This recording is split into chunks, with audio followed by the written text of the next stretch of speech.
सियासती फैसलों से लेकर घर के मामलात तक बुशरा बीबी के अमल दखल ने मुल्की मफाद को नुकसान पहुंचाया और पार्टी को डुबो दिया। बुशरा बीबी की पसे पर्दा सरगर्मियां द इकनॉमिस्ट ने बेनकाब कर दी।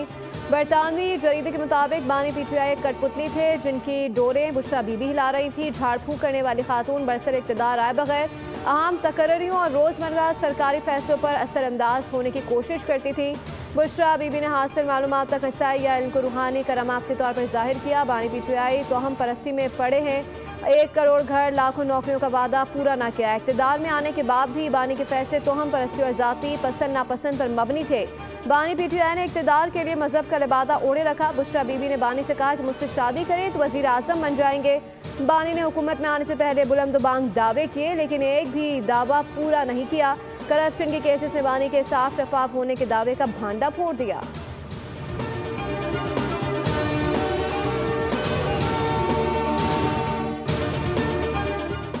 द इकनॉमिस्ट की रिपोर्ट में बानी की हकीकत खुलकर सामने आ गई। बुशरा बीबी हुकूमती फैसलों पर असरअंदाज होती थी। बुजदार को लगाने का फैसला भी बुशरा बीबी के कहने पर किया गया था।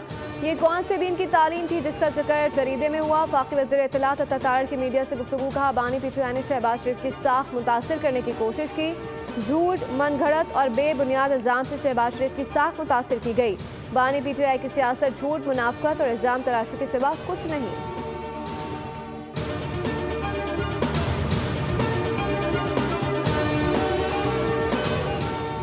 मार्शल ने वाज़ेह पैगाम दिया है कि दहशत गर्दों से कोई समझौता नहीं होगा। किसी को हम तबाह करने की इजाज़त नहीं देंगे। वफाकी वज़ीर दाखिला मोहसिन नकवी का कैडेट कॉलेज वाना का दौरा, ख्वारिजियों का हमला नाकाम बनाने और तमाम कैडेट्स और असातिज़ा को बाहिफाजत रेस्क्यू करने वाले पाक फौज के बहादुर अफसरान और जवानों से मुलाकात की।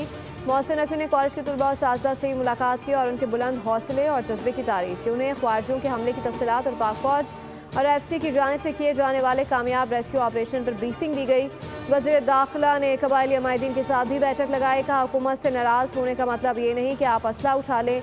सरहद पार से पाकिस्तान में दहशत गर्दी हो रही है। कबायली अमायदीन ने कहा कि हम किसी दहशत गर्द तंजीम को नहीं जानते। हुकूमत के साथ आहनी दीवार की तरह खड़े हैं। दहशत गर्द इस्लाम के मुनाफी काम कर रहे हैं।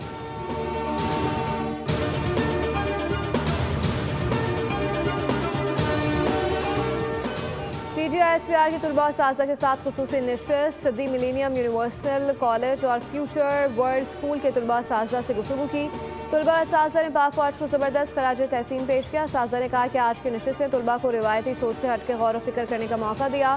सेशन ने नौजवानों को पाकिस्तानियत, फ़ाल शहरियत और समाजी जिम्मेदारियों के हक़ के तसव्वुर से रोशनास किया। तलबा ने कहा कि माल के हक़ में पाक अफराश किरदार ने नौजवानों में पाकिस्तान के नाकाबिले तसख्खुर दिफा का अज़म बढ़ाया। आज की नशिस्त से एहसास हुआ कि मीडिया पर खबरों को बगैर तज्ज़िया और तस्दीक़ के फैलाना गैर जिम्मेदाराना अमल है। पाक फौज हमसे और हम पाक फौज से हैं।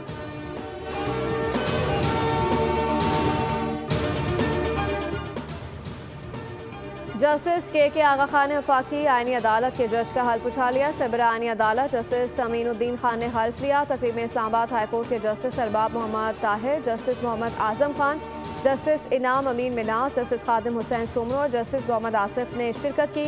गुज़श्ता रोज़ जस्टिस हसन अजहर रिजवी, जस्टिस अली बाकर नशरी और जस्टिस आमिर फारूक ने बतौर जज आईनी अदालत हल्फ उठाया था।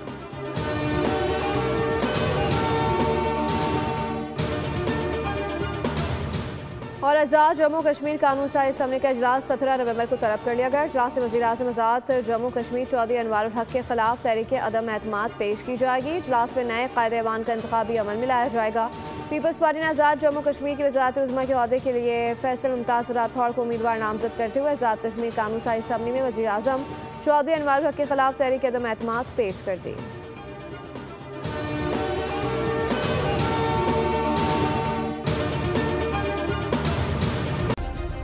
सब्सक्राइब करें और बेल दबाएं ताकि कोई खबर रह न जाए।